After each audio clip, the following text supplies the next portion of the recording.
खबर सिहरन पैदा करने वाली है।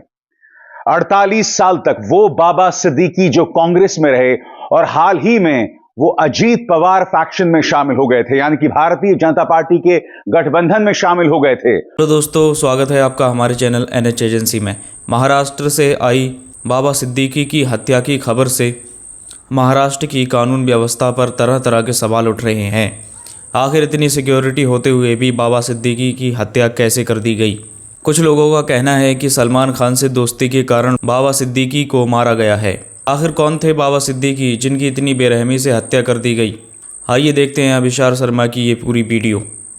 खबर सिहरन पैदा करने वाली है। 48 साल तक वो बाबा सिद्दीकी जो कांग्रेस में रहे और हाल ही में वो अजीत पवार फैक्शन में शामिल हो गए थे, यानी कि भारतीय जनता पार्टी के गठबंधन में शामिल हो गए थे।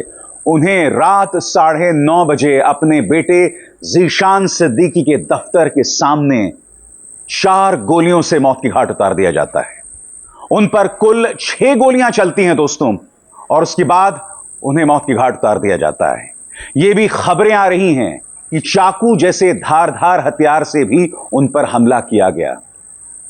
यह तस्वीर सिहरन पैदा करने वाली है। पूरे स्क्रीन पर देखिए उनकी गाड़ी, और आप बाकायदा देख सकते हैं कि उनके शीशे पर गोली के निशानात भी दिखाई दे रहे हैं।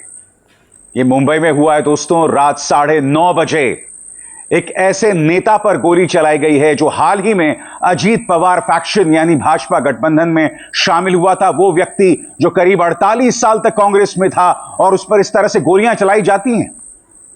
आज इस कार्यक्रम के जरिए हम कुछ सवाल आपके सामने रखना चाहेंगे। सबसे पहले मैं आपको बतलाना चाहूंगा, बाबा सिद्दीकी को NSG कमांडोज के जरिए सुरक्षा मिली हुई थी। 8 सीनियर पुलिस ऑफिसर्स उनकी सुरक्षा में शामिल थे। 2 PSOs उनकी सुरक्षा में शामिल थे। बावजूद इसके इस तरह से उन्हें मौत की घाट उतार दिया जाता है। मैं आपको बतला दूं दोस्तों कि जब उन पर 6 गोलियां चली, जिनमें 4 गोलियां उन पर लगी, उस वक्त चूंकि विजयदशमी का शोर पूरे मुंबई में था, तो काफी देर तक कोई कुछ समझ नहीं पाया कि हुआ तो हुआ क्या। और फिर जब पता चला तो बहुत देर हो चुकी थी। बाबा सिद्दीक को लीलावती अस्पताल पहुंचाया गया, जहां उन्हें मृत घोषित किया गया। आज कई सवाल उठ रहे हैं दोस्तों, और सबसे बड़ा सवाल, क्या इस हत्या के पीछे लॉरेंस बिश्नोई का हाथ है? वो लॉरेंस बिश्नोई जो सलमान खान के जान के दुश्मन हैं। दोस्तों, बाबा सिद्दीकी को 2 कारणों से भी जाना जाता था। वो कांग्रेस के नेता थे, हाल ही में अजीत पवार फैक्शन में शामिल हुए थे, मगर इसके अलावा उन्हें अपनी इफ्तार पार्टियों के लिए जाना जाता था। दोनों खान्स, सलमान खान और शाहरुख खान के साथ उनके रिश्तों के लिए जाना जाता था। आपको याद है, एक जमाना था जब सलमान और शाहरुख दोनों की दोस्ती खत्म हो गई थी। बाबा सिद्दीक की इफ्तार पार्टी होती है, और एक ही इफ्तार पार्टी में दोनों खान्स मिलते हैं, और बाबा सिद्दीक की ही बदौलत इनमें एक बार फिर दोस्ती हो जाती है। बाबा सिद्दीक एक चर्चित नाम थे। उन्हें उनके बेटे के ही दफ्तर के बाहर मौत की घाट उतार दिया गया था। अपने बेटे पर उन्हें फख्र था। वो जब भी पत्रकारों से मिलते थे तो उनसे सवाल जरूर पूछते थे कि मेरा बेटा ठीक कर रहा है ना, मेरा बेटा ठीक कर रहा है ना। उसी बाबा सिद्दीक को उन्हीं के बेटे के दफ्तर के बाहर मौत की घाट उतार दिया गया। और मैं ऐसा क्यों कह रहा हूं कि इसके पीछे लॉरेंस बिश्नोई का हाथ है? क्योंकि जैसे मैंने बताया, सलमान खान के बेहद करीब एक अरसे से लॉरेंस बिश्नोई सलमान खान के जान का दुश्मन बना हुआ है। आपको याद होगा, सलमान खान के गैलेक्सी अपार्टमेंट्स के बाहर लॉरेंस बिश्नोई के गुर्गे आते हैं, गोलीबारी करते हैं और भाग जाते हैं। और याद कीजिएगा उससे पहले क्या हुआ था। सलमान खान के पिता सलीम खान मॉर्निंग वॉक के लिए निकलते हैं। उन्हें एक पर्चा मिलता है जिसमें उनके बेटे को जान से मारने की धमकी होती है।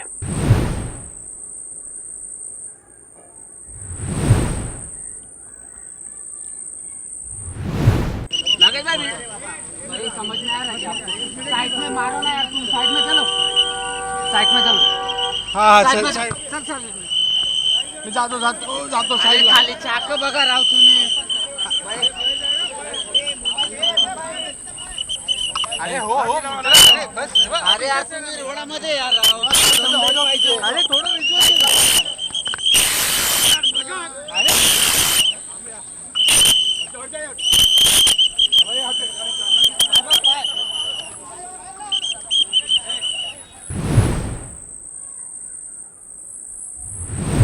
बाबा सिद्दीकी हमारे पुराने साथी, यूथ कांग्रेस के ज़माने से मेरे साथ उन्होंने काम किया। इनके जाने से कहीं ना कहीं पूरी कम्युनिटी को एक बड़ा नुकसान हुआ है और साथ ही साथ राष्ट्रवादी कांग्रेस पार्टी ने भी अपना एक नेता खोया है।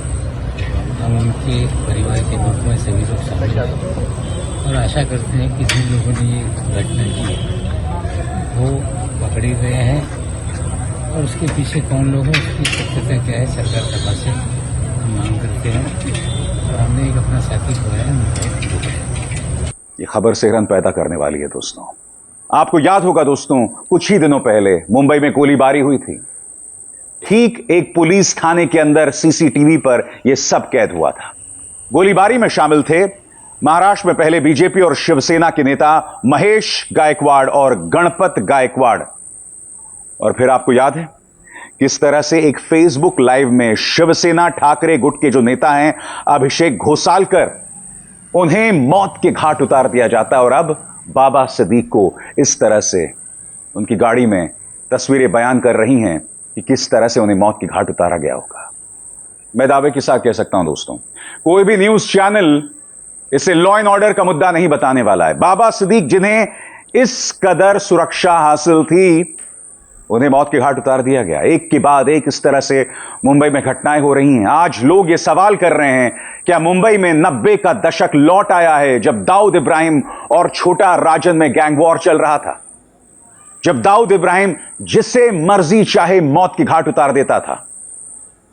मगर अगर इस हत्या के पीछे लॉरेंस बिश्नोई का हाथ है, तो यह एक और गंभीर सवाल खड़े कर रहा है, क्या लॉरेंस बिश्नोई इस वक्त मुंबई का नया अंडरवर्ल्ड सरगना है? क्या सलमान खान अब निशाने पर हो सकते हैं?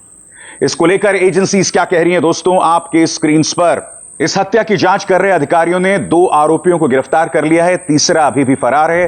पुलिस के मुताबिक जांच अधिकारी शूटरों से गहनता से पूछताछ कर रही है।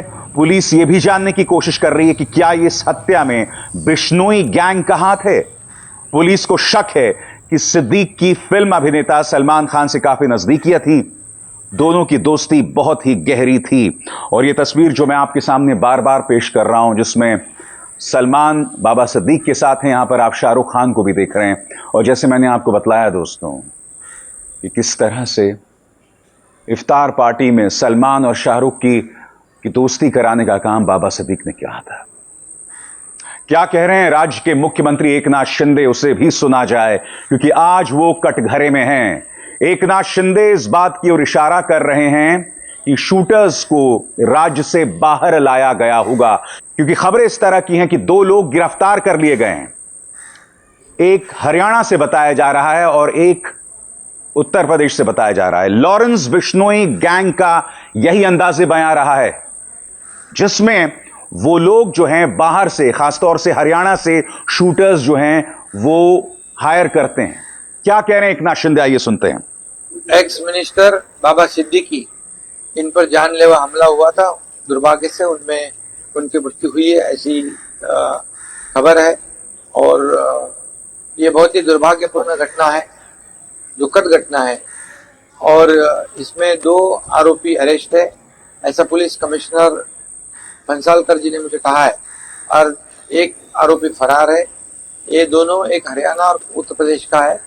तीसरा आरोपी की जो फरार है उसको पकड़ने के लिए पूरी पुलिस की टीम, क्राइम ब्रांच काम कर रही है और उसको जल्दी पकड़ा जाएगा। और ये तीनों के ऊपर कड़ी कार्रवाई हो जाएगी। कानून व्यवस्था बनाए रखने के लिए सरकार पूरी तरह ऐसे आरोपी, ऐसे गुनहगारी वहां पर रोक लगाएंगे। और ये केस भी जो है फास्ट ट्रैक के में ली जाएगी और जल्द से जल्द इसके ऊपर कार्रवाई होगी। दोस्तों, इसके अलावा additional police commissioner Paramjit Singh Dahiya ने कहा है, यह घटना करीब रात 9:30 बजे निर्मल नगर में हुई। इस घटना के बाद बाबा सिद्दीक को लीलावती अस्पताल में भर्ती कराया गया। पुलिस ने 2 आरोपियों को गिरफ्तार कर लिया गया है। क्राइम ब्रांच मुंबई पूरे मामले की जांच कर रही है। सुनिए क्या कह रहे हैं additional police commissioner Paramjit Singh Dahiya. 9:30 बजे निर्मल नगर परिसर में ये घटना हुई है। श्री बाबा सिद्दीकी को इस घटना के बाद लीलावती हॉस्पिटल में एडमिट किया गया है। पुलिस ने 2 संदिग्ध लोगों को गिरफ्तार किया है, ताबे में लिया है और इस घटना की आगे की जांच क्राइम ब्रांच मुंबई कर रही है। No comment.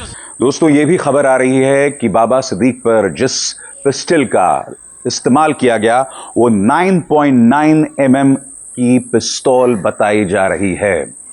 और जैसे मैंने आपको बताया दोस्तों कि बाबा सिद्दीक पर उस वक्त गोलियां चलाई गईं जब वो बांद्रा ईस्ट में अपने बेटे और विधायक जीशान के ऑफिस के बाहर थे। हमलावरों ने उन पर 6 गोलियां चलाईं, जिनमें से 4 गोलियां उन्हें लगी। उन्हें तुरंत ही लीलावती अस्पताल ले जाया गया। हालांकि जैसा कि सब जानते हैं, उन्हें बचाया नहीं जा सका। Y+ सिक्योरिटी बाबा सिद्दीक को मिली हुई थी।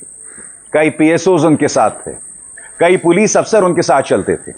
यह भी बताया जा रहा था कि NSG कमांडोज उनके साथ थे। तो बड़ा प्रश्न ये कि यह सब कैसे हो गया, यह सवाल तो किया जाएगा। जब यह हालत बाबा सिद्दीक की है तो आम मुंबईकर की क्या हालत होगी। आज मैं दावे के साथ कह सकता हूं दोस्तों, मुंबई के अंदर लॉ एंड ऑर्डर पर कोई गोदी मीडिया सवाल नहीं उठाने वाला है। इसके सहारे भी जहर उगला जाएगा। मुझे यह भी हैरत नहीं होगी दोस्तों कि इसके जरिए भी हमला किया जाएगा उद्धव ठाकरे पर, या फिर विपक्ष पर, या फिर पूर्व अघाड़ी सरकार पर। कोई एकनाथ शिंदे से सवाल नहीं उठाएगा। मैं फिर दोहरा दूं, क्या बाबा सिद्दीक को सलमान खान कनेक्शन की वजह से मौत के घाट उतारा गया? क्या इस हत्याकांड के पीछे लॉरेंस बिश्नोई गुट का हाथ है? क्या लॉरेंस बिश्नोई मुंबई का अगला अंडरवर्ल्ड सरगना है? इतनी हाई सिक्योरिटी के बावजूद आखिर बाबा सिद्दीक को मौत के घाट क्यों उतार दिया गया? क्या इसका लिंक कहीं ना कहीं सलमान और शाहरुख से उनकी जो दोस्ती थी वो है? ये सवाल उठाए गए। अभिसार शर्मा को दीजिए इजाजत। नमस्कार। वीडियो देखकर आपको पता चल गया होगा कि बाबा सिद्दीकी कौन थे और शक है कि लॉरेंस बिश्नोई की गैंग ने इन्हें मारा है। क्या सलमान खान से गहरी दोस्ती होने के कारण इन्हें मारा गया है? ये सवाल अभी तो सवाल ही बना हुआ है जब तक कि इसका पता नहीं चल जाता।